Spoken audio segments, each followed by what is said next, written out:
Major Spoilers podcast covers news, reviews, and of course, spoilers, and goes into details about the topics discussed. So if you haven't read, listened, or watched the items we talk about, you might want to come back later. I'm Matthew. I'm Rodrigo. And I'm Steven, and you're listening to the Major Spoilers podcast, the podcast for pop culture and comic fans. In this issue, finding things is what he does, but his secrets aren't a secret anymore. We return to the Millarverse with Huck. Witness the final fate of Mr. Justice. Behold a pale knight and morph into Family Force 5. So if we were a Sentai team, I'd be the Orange Ranger, and Steven would be Plaid, and Rodrigo would be Clear. And we'd fight for trouble wherever there's freedom or something. It's Chunky Sentai, MSP, Orange-Junkie, Seto! And it's on the air. Welcome to issue 1127 of the Major Spoilers podcast. Thank you so much for downloading and listening to us this week. Later in the show, we are going to be talking about Huck from Millar World. And it seems somewhat fitting that we're talking about Huck this week from Dark Horse Comics because the new series just launched last week. So we are nothing if we are not relevant, right? Or not. Or maybe we are. Who knows? Hey, there's a lot of things going on in the world right now. Some of them we can talk about. Some of them we can't talk about because then it just brings the rest of us all down. But in the comic book world, the sale of Diamond has been completed to two different companies. We also have some new digital comics that are coming out from DC Comics. And, the Thunderbolts movie continues to move forward. Andor was fantastic. So much more. We want you to talk about all of those things over at our Major Spoilers Discord server. You can join the Discord server absolutely free. And there's some really great conversations going on right now with people talking about all of those things. And we'd love for you to join us over there and become part of the Major Spoilers community of heroes. So before we get to Huck, we will be doing some individual comic book reviews. So let's get to that now. And Matthew, this week, Archie Comics wraps up its Mr. Justice miniseries with Archie as Mr. Justice number 4. Yes. And so Archie as Mr. Justice has been an interesting affair. What we are looking at is another facet of the endlessly fractional Archie universe, written by Blake Howard, art by Federico Sabbatini. And I got to tell you, each issue of this book has been from the perspective of a different member of the Riverdale gang, none of which are Archie. Which in a way is actually good because it does allow you to do things in a superhero narrative that are different, that feel like we're not looking at something we've seen before. So issue 1 was Jughead's story. Issue 2 was Betty's. Issue 3 was Veronica. This issue is Reggie. And if you have been reading the series, you know that Mr. Justice has an evil counterpart, Kid Wicked. And if you know Kid Wicked and you know Reggie's haircut, you know that Kid Wicked, despite the mask, is clearly Reggie Mantle. So this is really the story of the worst guy in Riverdale from his own perspective. And so it's immediately sus to me. I'm going to be honest, because honestly, there's kind of a couple of ways that this story traditionally does go when you're the worst guy and you're telling your story. It's either, here's why I'm perfectly justified in doing everything that I've done, or here's why I realize now that I was a terrible jerk. So I'm not going to tell you which this issue is. You're going to have to buy it. You're going to have to read it. I will say this. It does make a good closing for the Mr. Justice series. It does finally explain how Mr. Justice got his superpowers, which I like the fact that they saved that for last. It does a lot of subverting of the classic superhero story junk, which also really fun. But what it kind of puts forth is a world where Reggie, who is traditionally a jerk, always trying to one-up Archie, always believing he's better, always trying to... And this is the thing. Archie has 2 girls who are after him. Reggie seems to be after the 2 girls, because those girls are after Archie. So basically, he doesn't necessarily want either Betty or Veronica. He just doesn't want Archie to have them. And so this expands to the concept of superpowers, which is very cool. I do appreciate that. But by the time we actually start getting into really the meat of Reggie's tale, it does become obvious. The big problem with this is that Reggie Mantle is not that deep a character. Never has been. And it's hard to do things with Reggie Mantle that feel like you're actually getting emotional resonance. And resonance, not residence, by the way. The Residence is a band. Resonance is another thing entirely. But I feel like the creative staff really does good stuff here. And they try really hard to make it feel like this is a situation where Reggie is having to deal with his own weaknesses, deal with his father, deal with whatever trauma made him the worst in the first place. But you also, all my life, I've been watching and reading stories about Reggie Mantle being a schmuck. And it's a little bit hard for me to want to engage with a story where Reggie is meant to be kind of the emotional center, where Reggie is meant to be the character that I'm looking at and feeling bad for and empathizing with, and really feeling like, hey, this Reggie story is really working for me. And that's, I think, one kind of poke in the ribs for me.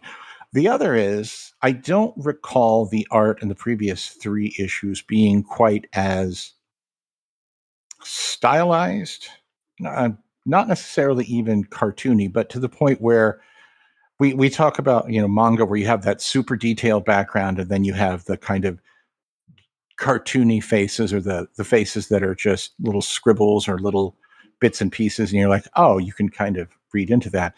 This feels like the opposite.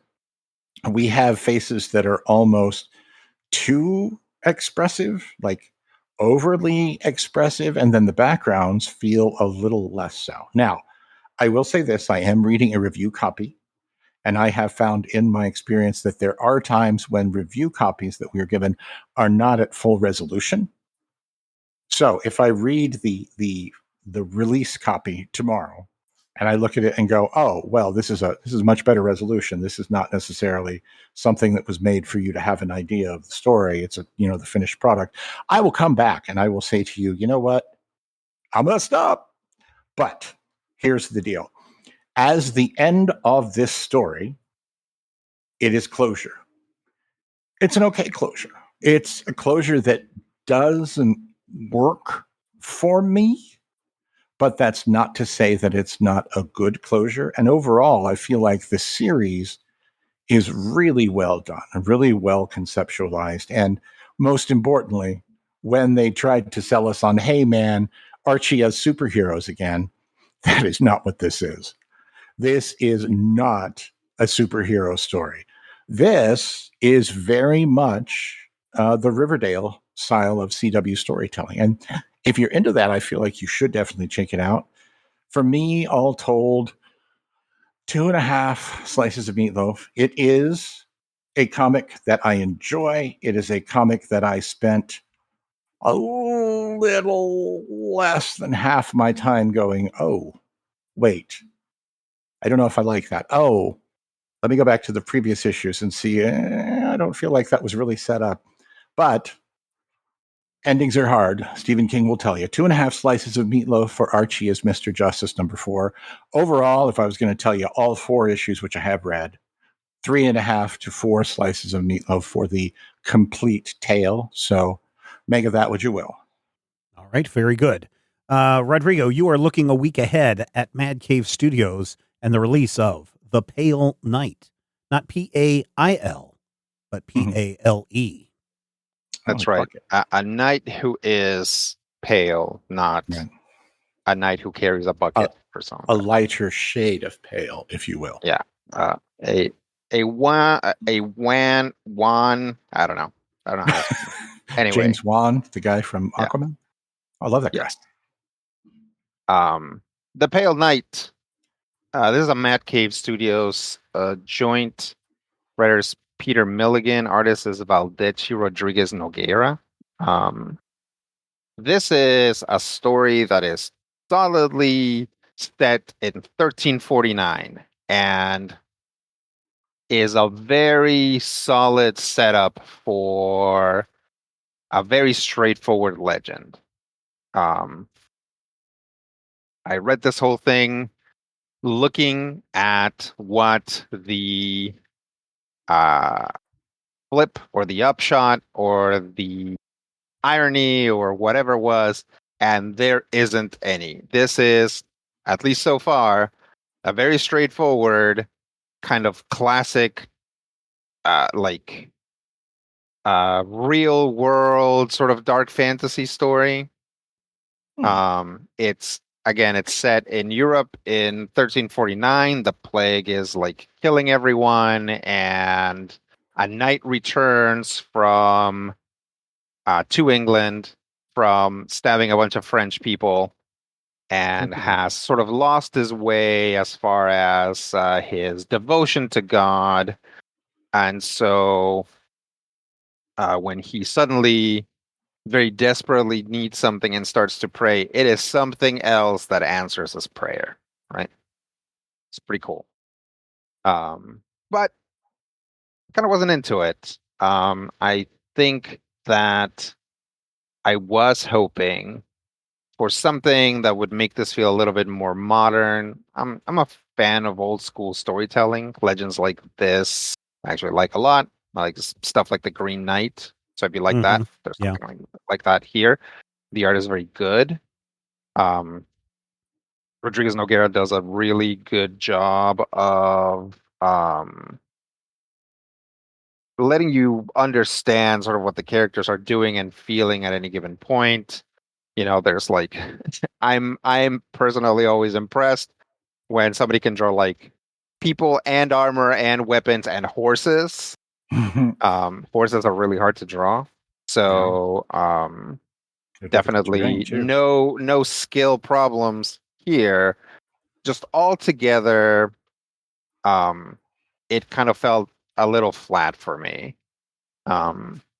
Possibly because, yes, I'm a fan of this sort of storytelling, but there was nothing that made it different than the actual Legends of Old, right? If you watch something like the movie The Green Knight, it's a head trip, right? Yeah, there's like lots of stuff that make it very different from sitting down and reading the account of Sir Gawain or whatever. So this is very straightforward. It's not bad, but it is exactly what it says it is. And I guess I was a little disappointed by that. I'm going to give it 3 slices of meatloaf, definitely above average. Worth picking up. It just kind of wasn't doing for me, but this issue is the setup for what's going to happen for when this issue, the setup for when like the story gets going, right? Which is presumably going to start next issue. So I am curious to see what's going to happen. But 3 slices of meatloaf for the Pale Knight #1 from me. Very cool. Thank you for that, Rodrigo. Coming up next week from Skybound Comet, not comic, but is a comic. It's Family Force 5 from Matt Brawley and Ainsworth Lin. Now, you may remember Matt Brawley. He is the creator of Amphibia.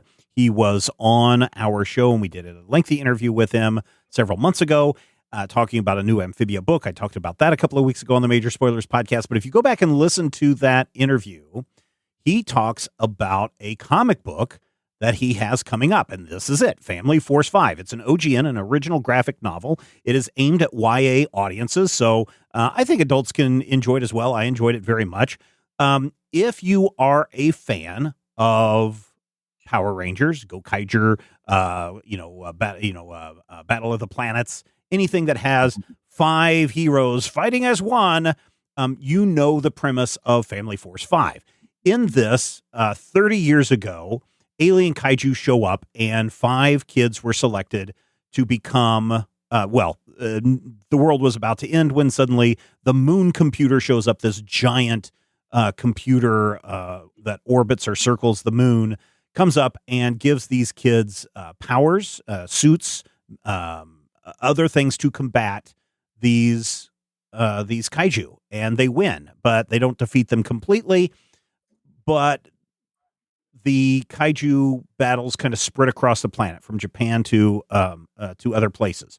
And so it is decided that these 5 kids, as they grow up, they will also spread out and not franchise the family. Well, it's not really family forces, what it's called, but expand and franchise out. So our hero of our story, Maise, she is part of the original Red. And I should have looked up what the name of this team is. She is part of Team Red. Her dad was the original Red Ranger, we'll just call him that. And he is married, and they have had kids, and this is a family affair, and all the other families have spread out across the globe, and it's also a very family affair. Everything is kept internal with the family.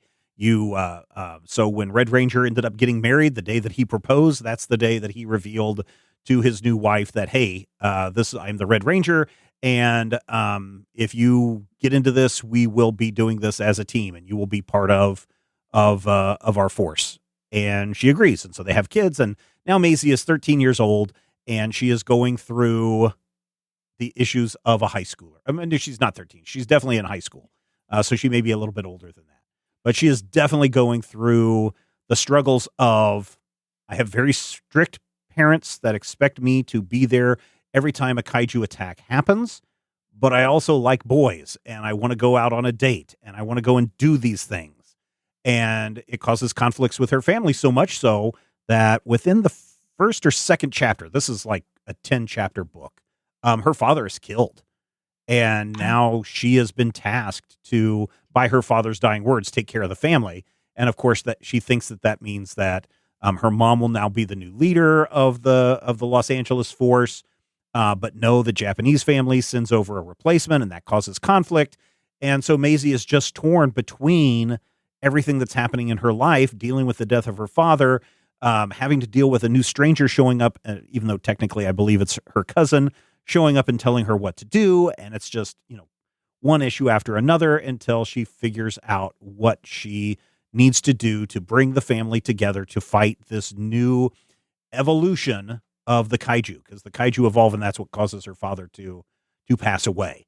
I'm not giving it too many spoilers away on this. I mean, that's literally the first chapter or two in the book that her father passes. And so then she's trying to pick up the pieces and keep the family together and learn what it means to be a hero. If you were looking for giant mechs, this has got giant mechs. If you're looking for kaiju, this has got kaiju. If you're looking for teen romance, this has teen romance. If you're looking for a pair of crazy twins, there's a pair of crazy twins in this book. It is very well done from a story perspective, though I think that it relies a little bit too heavily on the tropes of mechs fighting mechs fighting kaijus. I just, anytime you say there's 5 of them, it's like, oh, okay. Does each one utilize a special machine that then combines into a giant mech? Yes, they do. Are they all of different ages with different personalities? Yes, they are. Is there a red one, a yellow one, a blue one, a green one? Yes, there is. So I feel like it relies a little bit too much on some of the tropes, but I think that's also the selling point, because now you don't have to sit there and go, okay, what is this? Why is this person red and this person? You don't have to worry about any of that. You know all of that. You can now just focus on the tale of this teenager dealing with her grief and trying to keep her family together and keep the legacy of these Rangers alive and continue to battle these monsters that are dead set on killing everyone.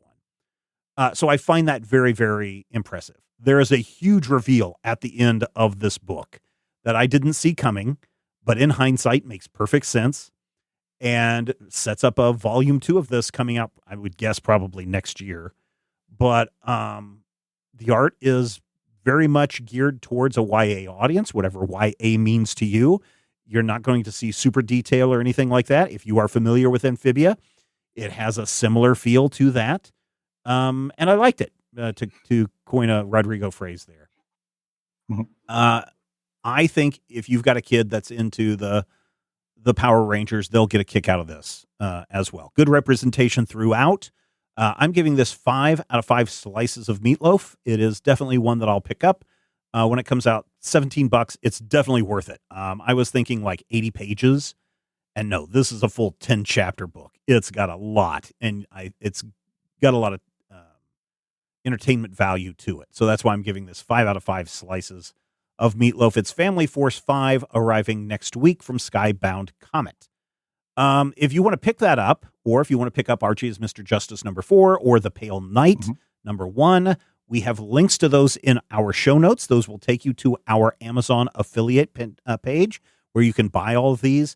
Anytime you use one of our Amazon affiliate links and you buy something, or you load up your cart with, I don't know, garden hoses and trowels and fertilizer or whatever it is that you're doing, everything that you put in the cart, a little bit comes back our way. In this case, for an average comic book, we're getting about 5 cents per comic. So it's not a lot, but the more of you who use it, that money does add up. And poor old Jeff Bezos has to open up his wallet and go, oh man, I've got to give Major Spoilers more money.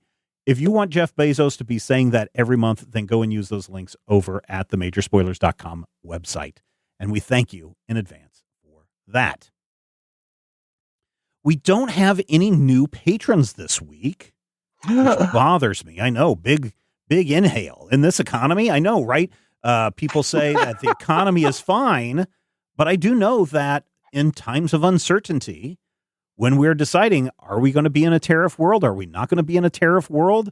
Maybe I should cut back on some of my spending. I know I just bought something today where it's like $50. That seems like an awful lot of money for this. And then I realized, no, it's like 10 things, but $50 certainly seems like a lot. I understand it. And I understand that people may not be willing to commit to becoming a Major Spoilers patron right now. And I totally understand it. So here's the deal. I want you to go over to patreon.com/Major Spoilers. Just go over there right now while you are listening. You can sign up for free. We have a free tier. Now, it doesn't get you access to the Major Spoilers podcast pre-show, where this week we talk about dogs and role-playing games. It doesn't get you access to Critical Hit a week early. It doesn't get you access to the VIP live chat. It does get you access to an occasional note that I will send out, and you'll also get updates on what's going on over on our Patreon page at patreon.com/Major Spoilers. And you get access to the Major Spoilers Book Club, a monthly discussion where we read books. This month, it is The Twisted Ones from T. Kingfisher. It's going to be very interesting. Brad and I will probably record our thoughts in about 2 weeks and post them over there. So if you can't afford right now to become a patron, go over and sign up for free. Just get in the loop so that you know and you can see how often we're updating and what we're doing over there at patreon.com/Major Spoilers. And hopefully you will see all of the value that not only this show is producing, but Critical Hit and Top 5 and the Legion Clubhouse and what am I missing? Major Spoilers and a whole lot more. And you'll say, I want these things to continue. I enjoy these things. And you'll sign up for maybe $5 a month, the silver level membership. So while we didn't have anyone sign up this week, I want to thank everyone who is going to sign up in advance. We are so grateful for everyone who is a patron over at patreon.com/Major Spoilers. Okay, this week, I know Matthew and I reviewed the first issue of Huck years ago on the Dueling Review podcast. But this time we get a chance to go in and look at the whole first arc of this gas station clerk named Huck, who has some special gifts. He can find anything. He also has super strength. And he was given up as a baby to an orphanage, and the orphanage taught him to do one good thing a day. And so he's using his powers to do one good thing a day. You lost your necklace, Huck can track it down and bring it back to you. There were some people lost at sea because of a storm and the ship went down. Huck can go and find those people. Is your dog missing? Huck will help you find it. Or maybe he'll just go and pick up garbage in the morning for the entire town so that the garbage men don't have to do it. Or maybe Mr. Haney loves a certain type of pie, so Huck is going to make Mr. Haney a certain type of pie. That's who Huck is. He is a very gentle person who is very good-natured and really, I think, understands what it means to give back as opposed to take. And the community understands that Huck has powers too, And so the community is trying to protect Huck from the media. But there is a person who can't keep her mouth shut, and she spills the beans to the media, and now Huck is all over the place. And that's when things get interesting, Rodrigo. Yeah. What'd you think? I enjoyed it. I read all the way through, and I had two thoughts. One, I love Rafael Albuquerque's art. Mm-hmm. And two, I feel like somebody like Mark Millar finally had enough of like people criticizing his work and being like, it's it's too edgy. He's like, it's kind of like awful, like antisocial stuff. Mm-hmm. And he's like, oh yeah, I'm going to create the sweetest, most wholesome comic anyone has ever seen. And you know what? He did it. Yeah, I feel like he totally did it. I don't know if it started with Huck. I certainly think it was a reaction to Matthew's favorite Mark Millar series that we forced him to review again and again and again. What was that series called, Matthew? The White Batman or whatever he was. Nemesis. Yeah.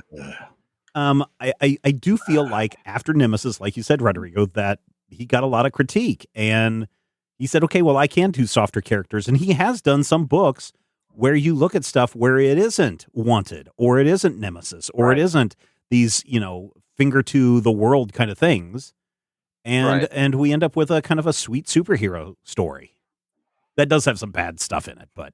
Oh, sure. But that's the thing, right? It's like, it's in this book, it's not bastards all the way down, right? It's like, there are good guys and there are bad guys, and there are shades, right? It's like, by the end, that lady that blabs, there's like some reconciliation between her and Huck, right? So even then, there isn't like it's like it's so like devoid of like snark and like I don't know, just like that irony, right?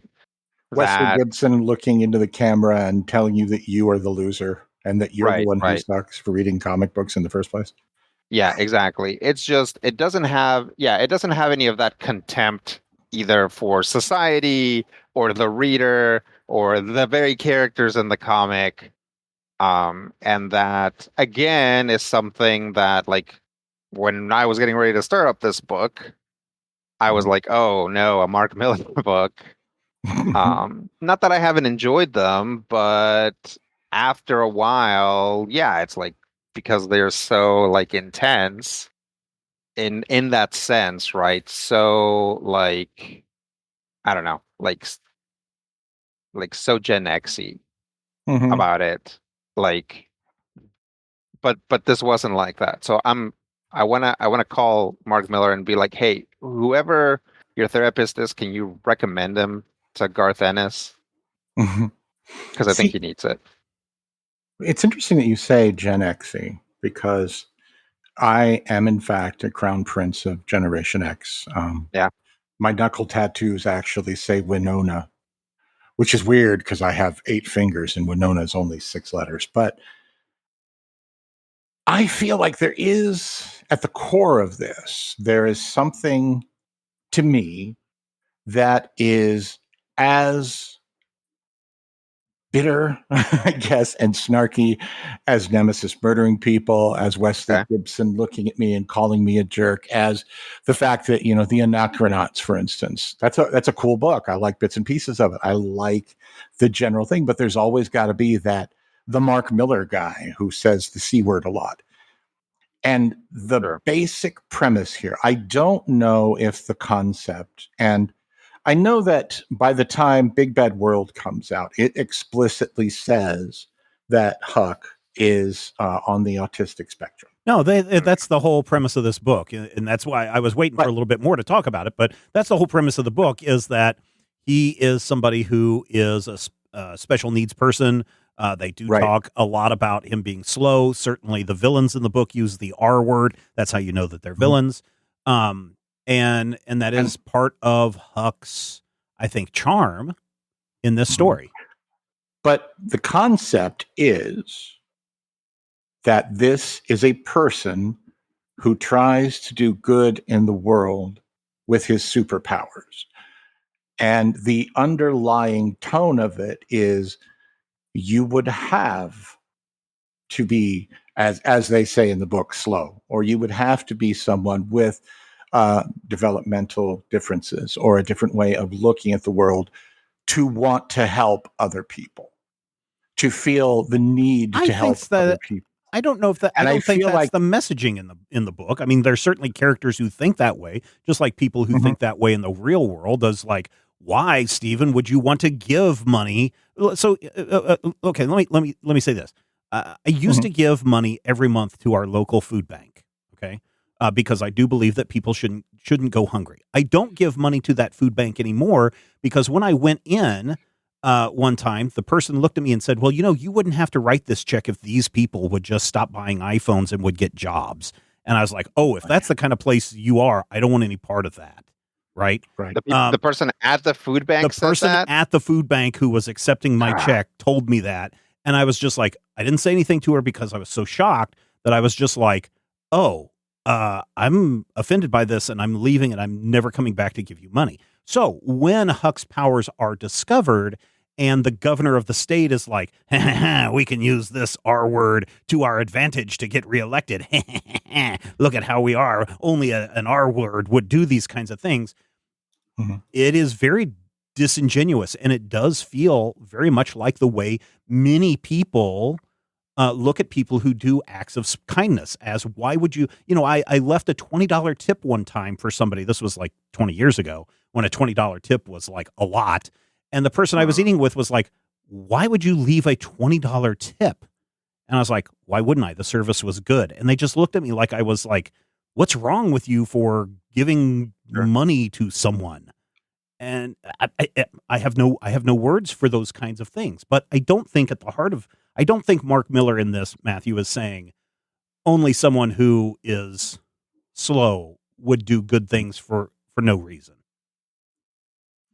Yeah, it's interesting. It's an interesting setup because I think that there's something to Matthew's reading. I think that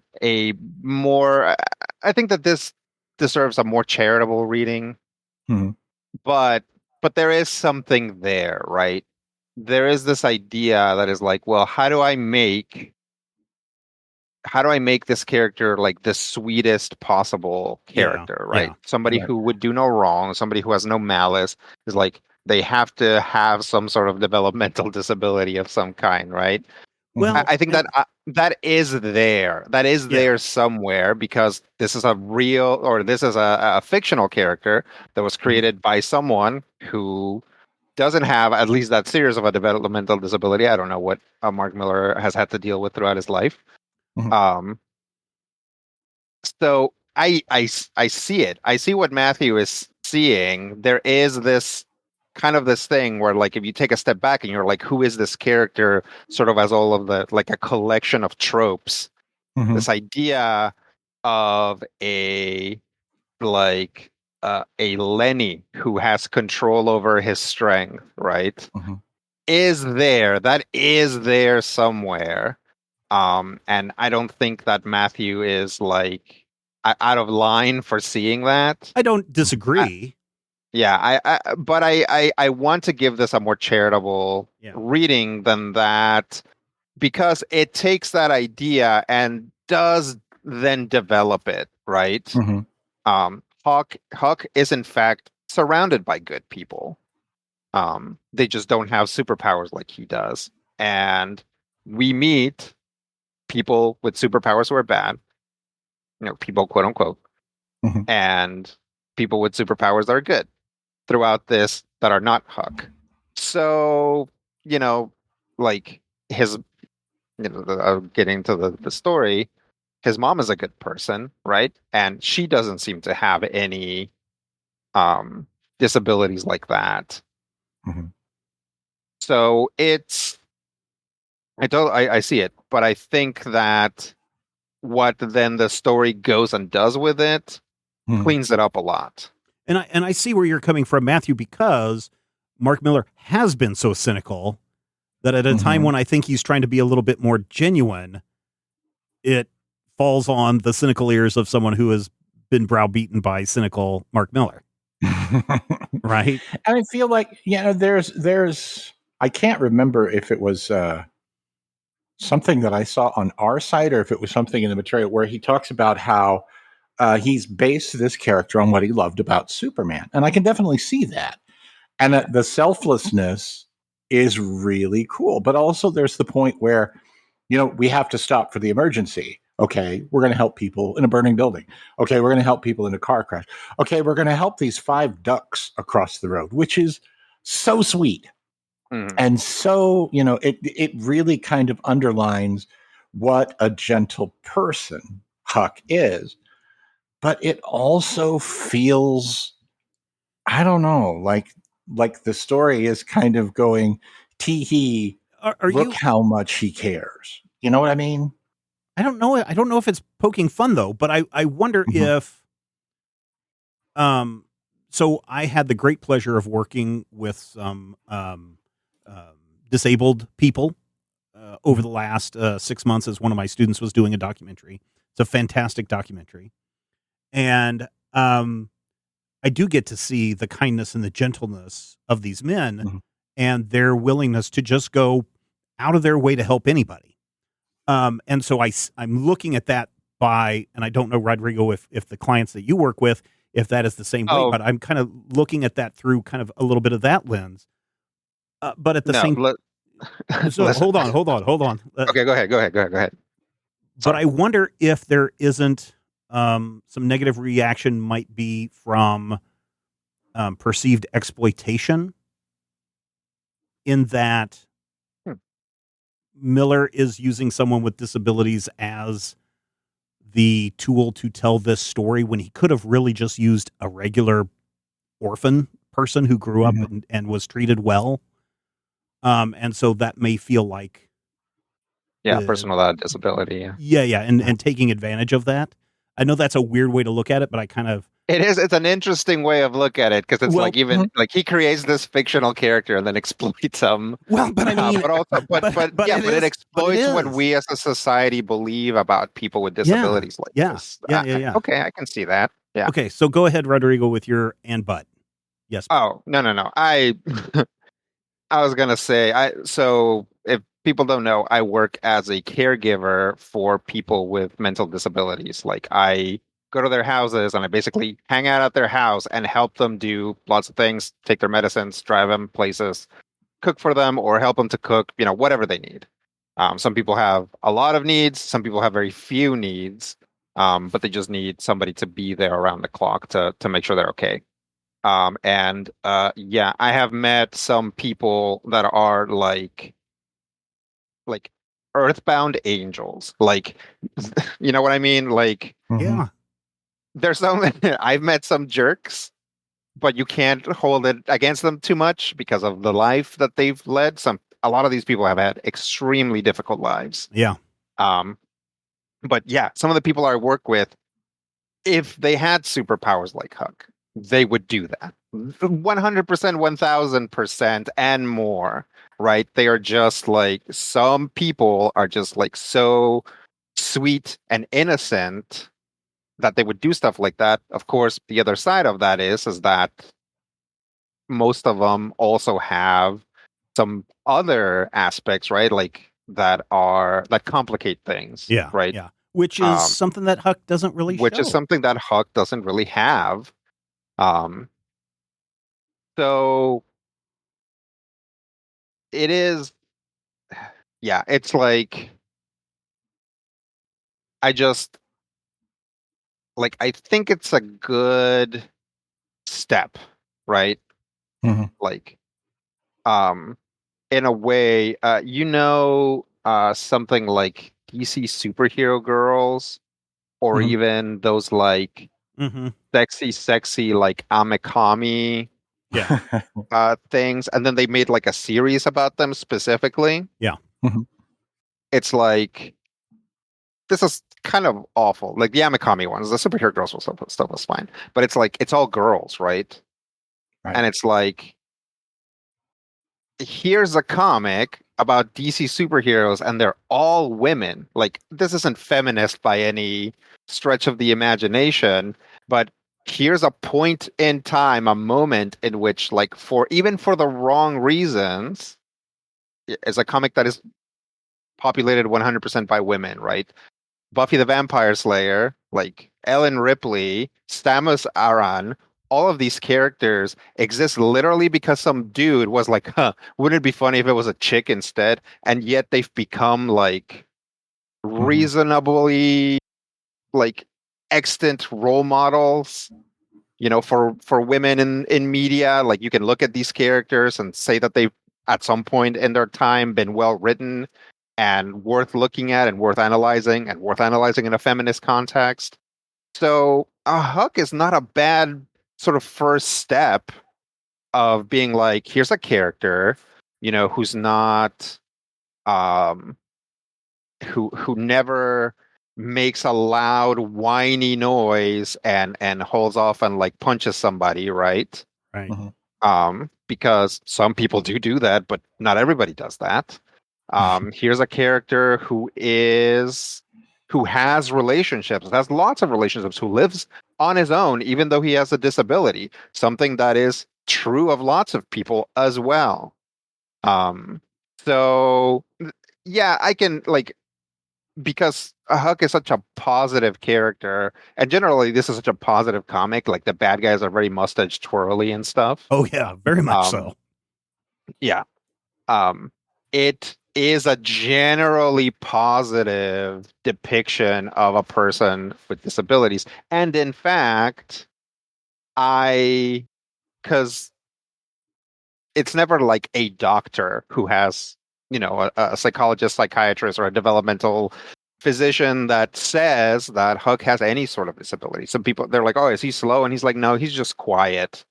Like, when I read through it, I was like, well, maybe he actually doesn't have a disability, or his disability is something like, very mild autism, that he doesn't like to be around people and feels uncomfortable in like large groups or whatever. Or like he just has ADHD or something, and he doesn't, and he just kind of keeps on his own, and he has the means to live on his own or whatever. So, maybe he's not like so impeded by whatever his developmental disability is, that he would be, even if he didn't have superpowers, he'd be a high functioning person. Or maybe he doesn't have anything like this and he's just like a huge introvert, right? Yeah. We never get any sort of concrete thing until you start digging into it and you hear the word of God that is like, yes, this was my idea for this character who is like this. So I actually didn't read Huck as somebody with a disability. I thought he was somebody who is like special and whose power sort of set him apart from the world. And the way that people read that is like, oh, he must be slow, or, the bad guys calling him the R word or whatever, right? Just because he's someone who exists sort of separately from the world, the way that a superhero does, or the way that like a shaman would, or somebody who has some connection to the supernatural. So I don't know, all that to say, the reading of Huck being a person with disabilities doesn't bother me too much. I think an attempt was made to make a positive representation, and the nagging little, implications are there, and they're worth recognizing, but they don't ruin the story for me. Yeah. Does it ruin the story for you, Matthew? I mean, how many years was it ago that we read issue 1? Well, so Huck, 2018, 2016, probably somewhere around there. let me just look here. 2016 says 2016, originally published so, 2016. Yeah. So we would have read that in that first week that it came out. Okay. I don't know that it ruined it for me, but it definitely made it feel like, okay, so when I've looked, occasionally, and people are like, hey, I'm talking about this book, and the general consensus that I'm seeing is that this is Millar consciously lightening up. This is Millar consciously doing a more idealistic book, kind of, getting away from the horrors. And Rodrigo's right; he's probably got a good therapist. But getting away from the horrors of things like Nemesis or The Secret Service is one of the most cynical things I've ever read. Yeah, this is Millar's All-Star Superman. Yeah, I grew up on the Twilight Zone, so I'm used to cynicism and horror and terrible things happening to people just for no reason. So it's not like that's the problem for me. I feel like Huck works, but it does work on a level, I don't want to say of parody, but when you're doing something like this, it has an element of kind of pastiche to it. You do have to differentiate it from whatever your source narrative is. So if we take this as sort of like Mark Millar doing Golden Age Superman, sure, which is kind of the feeling that I get. He can leap half a mile, nothing less than a bursting shell can pierce his skin, whatever. At one point, he puts on a cool suit and then he rips it off. You have this whole kind of the take on it. It does feel like, if I read it charitably and I say, this is Mark Millar kind of wanting to get away from the shock, wanting to get away from the edgiest of edgelords, wanting to get into something that feels more like an idealistic story or something that has maybe more upbeat, and a central character who's a lot more likable than some of the previous ones. I feel like there's definitely some missteps in here, and there are some moments that do kind of undermine. And part of that is the fact that, the generic Millar supervillain is here. The guy who, is apparently based on Dr. Giggles, somebody who is he's evil for evil's sake, and he'll do whatever evilness he can do. Literally at one point says to Huck's mom after they're reunited, well, you're way above childbearing age, so we'll probably just dissect you. And I'm like, ew. But even then, even if I say, okay, I'm going to take this and I'm going to read it charitably, it does feel a little.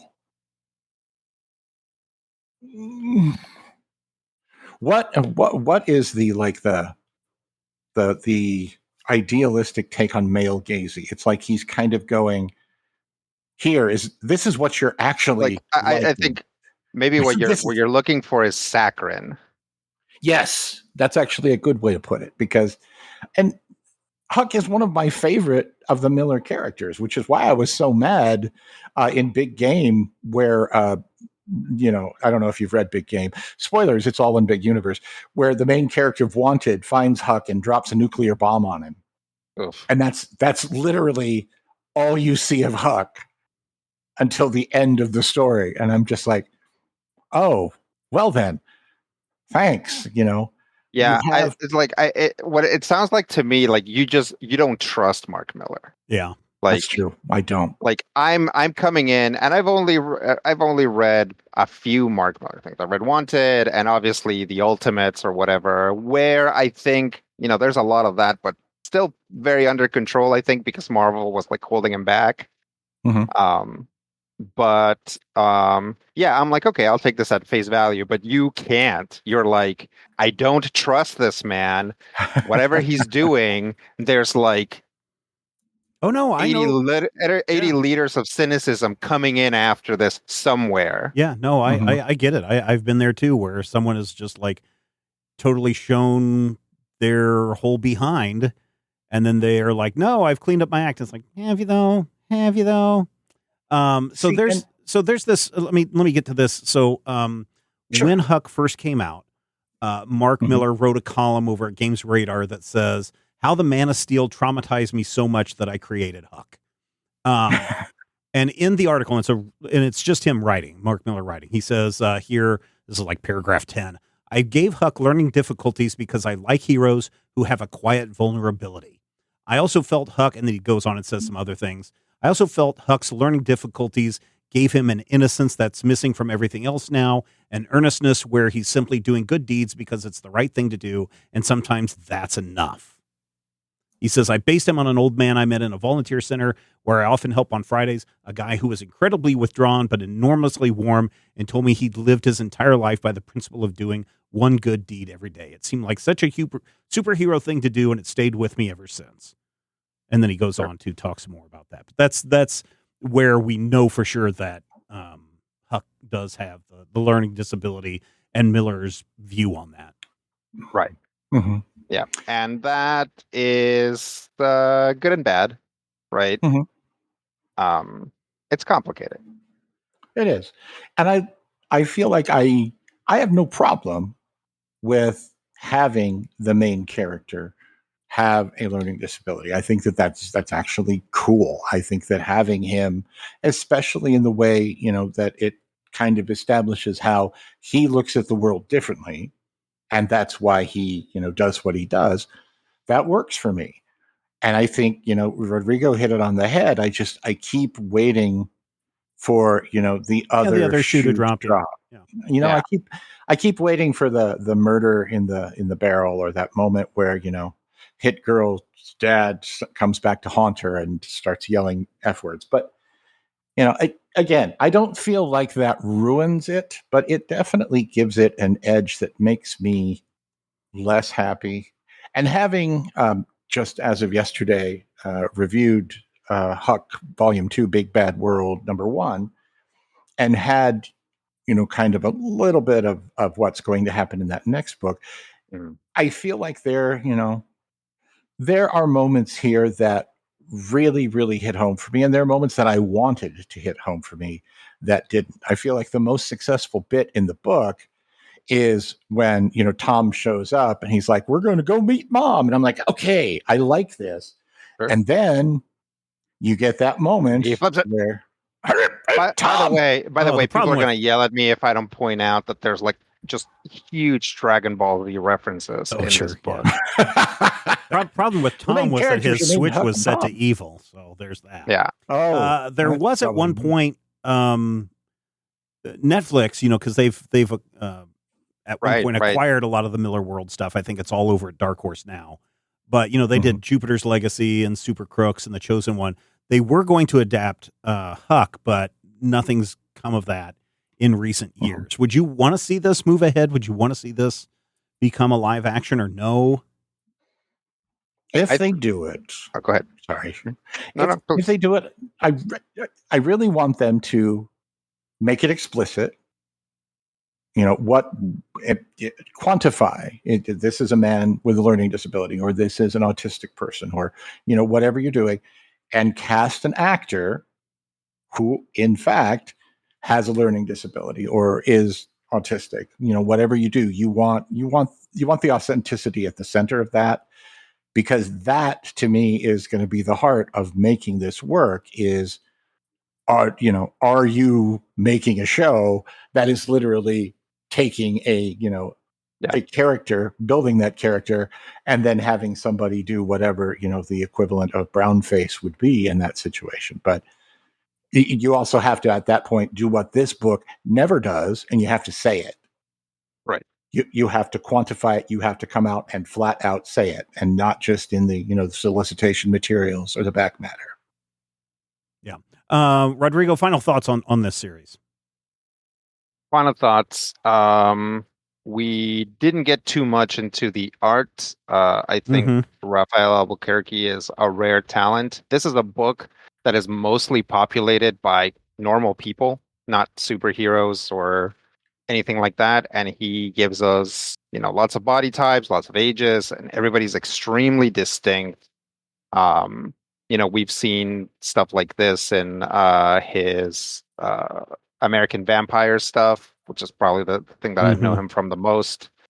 And I think this book is worth picking up just on the art. But also, this is generally a pretty sweet book. There are some sort of in the periphery, you can see the problems. but I think it's worth reading if for no other reason that I do feel like this book is like a point in time where we're like, later on we'll say like, well, Huck was problematic, but that did propel us forward a little bit so that now we have this work, which is a little bit better, which takes us to another work, which is a little bit better. Yeah. Matthew, final thoughts. If you have not been metaphorically punched in the face as often by this writer as I feel like I have, this is probably going to be a more successful book. And I feel like there are a lot more people who will enjoy it than people who won't. I will say that Albuquerque's art is awesome. I especially like their, the parts that remind me of Joe Shuster in the 50s. I really like the stuff that occasionally you just get kind of a Matt Wagner vibe where you're like, oh, that kind of feels a little bit like Kevin Matchstick in Mage. But there are some very cartoony facial expressions, and Huck generally tends to have like a big pink nose and an expression on his face like, hi, I'm Huck. And that, again, may be playing into my perceptions. I would say it's definitely worth checking out. I would definitely say, I wouldn't say there's anything here that's going to throw you off. Maybe I'm paranoid. Maybe I'm too genre-savvy. Maybe I'm just like my mother. She's never satisfied. All right. I really enjoyed this book a lot. I thought that it was sweet. I thought it was nice. I think it reinforces the idea that we should all be trying to do something good every day. And if you're sitting there going, well, that's a stupid idea, then you really probably should read Huck, and maybe it'll change your mind, because I do think that we have that within all of us to do that. And maybe this book will reinforce that. As the others have said, the art by Rafael Albuquerque is fantastic. And I did enjoy this book. I was waiting for the other shoe to drop, but fortunately it did not. And I got a kick out of this book, and I think everybody should go and check it out. Maybe not in a rush right out in a buying frenzy, but definitely go pick it up, because I think that there's some entertaining value in there. Coming up next week on the Major Spoilers podcast, we will be looking at Star Wars. Why? Because we're very close to the original anniversary of the Star Wars release. And if you found any value in this show, then we'd love for you to come join us over on our Patreon page, patreon.com/majorspoilers. And if you found value, give a little value back. So until next time, remember, we know that you love comics and we do too, and we will talk with you soon. If I had the X-ray vision of a Superman, I could save a few bucks and stand around and read through the covers of the comics on the stand. But although every other page would be backwards, I suppose I could still read the evens and the odds. Well, I don't know. Guess I haven't thought this all the way through. Plus, as soon as the comic book store guy knew, he kicked my butt out on the corner. What a major spoiler. What a major spoiler. Think about a better way. If I was hulking green or gray, I could just bust through that brick wall, take their comic books away. But then the little meat would deal with all the tanks and bombs and guns. Have you ever tried to read a series with all that going on? Guess I need to rethink this plan. How would I back and board my comics with such huge hands? Guess I already told ya. What a major spoiler. What a major spoiler. Yeah, yeah, yeah. What a major spoiler. What a major spoiler.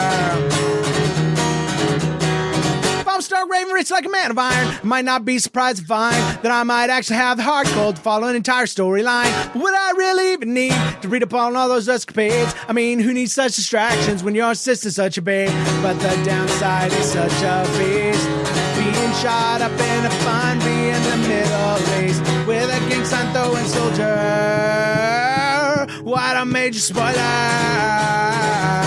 What a major spoiler. Yeah, yeah, yeah. What a major spoiler. Whoa, whoa, whoa, whoa. What a major spoiler. This podcast is copyright 2025 by Major Spoilers Entertainment, LLC.